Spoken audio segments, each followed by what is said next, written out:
Hi friends, మరొక political interesting న్యూస్తో మీ ముందుకు రావడం జరిగింది. ఏదైతే 2024లో అధికారంలోకి వచ్చిన కూటమి ప్రభుత్వం మరి జగన్మోహన్ రెడ్డి గారి దెబ్బకు అంటే కొంత డిస్టర్బెన్స్ అయితే ఎదుర్కొంటుందని విశ్లేషకుల మాట.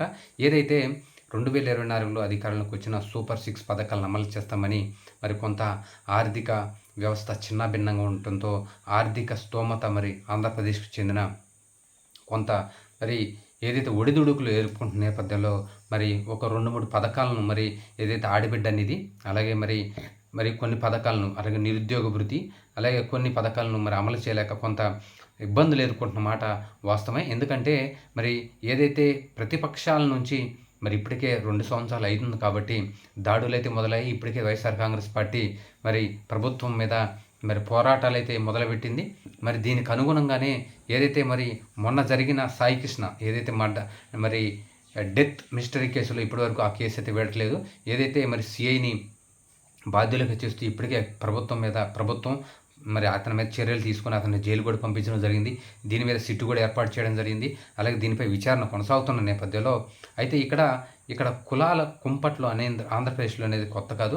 మొత్తానికి వైఎస్ఆర్ కాంగ్రెస్ పార్టీ ఇక్కడ ఒక కొత్త వరవడిని మరి సృష్టించి, అలాగే ప్రభుత్వం ఉన్న మంత్రులపై, డిప్యూటీ సీఎం మరి ఏదైతే వీరు కూడా మరి మా వైసీపీలోని మంది కీలక నాయకులు కాపుల మీటింగ్లు ఏర్పాటు చేసుకొని మరి ప్రభుత్వంపై మరి కాపు నాయకుడికి అన్యాయం జరిగిందని, అలాగే మరి వైసీపీ అధికారంలో ఉన్నప్పుడు కూడా మరి ఏదైతే మరి దళితులు కానీ కాపులకు కానీ అన్యాయం జరిగినప్పుడు వాళ్ళు కూడా కుల మీటింగ్లు పెట్టుకొని మరి కులాల ద్వారానే అటాక్ చేయాలని ఏదైతే ఆంధ్రప్రదేశ్ రాజకీయ నేతలు ఒక టార్గెట్ పెట్టుకున్నారో, ఖచ్చితంగా ఆంధ్రప్రదేశ్ రాజకీయ నేతలకి ఇది ఒక్క టార్గెట్ అనుకుంటా మనకు తెలిసి.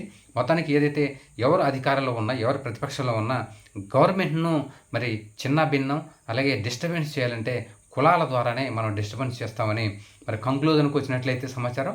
మొత్తానికి ఇప్పుడు మరి జగన్మోహన్ రెడ్డి మీద టీడీపీ అయితే మరొక బ్రహ్మాస్త్రాన్ని అలాగే వేయాలని మరి చూస్తుంది. ఆ బ్రహ్మాస్త్రం ఏంటంటే మరి ఏదైతే జగన్మోహన్ రెడ్డి గారు కాపుల ఓట్లను ఖచ్చితంగా 2029లో మన పార్టీకి పడేటట్లు చేయాలి అని తన పార్టీ చెందిన కాపుల నాయకుల ద్వారా కూడా మరి మీటింగ్ పెట్టించి తోట త్రిమూర్తుల గారి ఆధ్వర్యంలో అక్కడ కాపులు కొంత మరి మెత్తబడినట్లు సమాచారం. ఎందుకంటే ఇక్కడ కూటమిలో కొంత అన్యాయం జరుగుతుందని, ఎందుకంటే మరి డిప్యూటీ సీఎం అంత పెద్ద నాయకుడే మరి కూటమిలో 2వ నాయకుడిగా ఉన్నప్పటికీ కూడా కాపులకు న్యాయం జరగట్లేదని వీరైతే ప్రజల్లోకి తీసుకెళ్ళడం ఎప్పుడైతే మొదలుపెట్టారో ఖచ్చితంగా కాపులు కూడా కొంత ఆలోచిస్తున్నట్లు సమాచారం. అసలు ఎక్కడ జరుగుతుంది, దీనికి ఎక్కడ గ్రౌండ్ వర్క్లో మనం మిస్ అయ్యామని కూటమి కూడా అక్కడ సబ్జెక్టు కరెక్షన్ చేసుకున్నట్లు సమాచారం.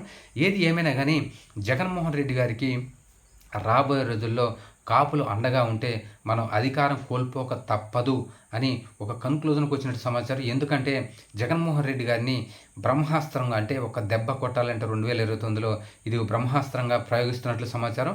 అదే కాపు ముఖ్యమంత్రి అంటే మరి పవన్ కళ్యాణ్ గారిని ముఖ్యమంత్రి పీఠం అధిష్ఠించబోతున్నారని, టీడీపీ మరి తగ్గి పవన్ కళ్యాణ్ గారిని ముఖ్యమంత్రిగా ఆ పీఠాన్ని ఎక్కించబోతున్నారని.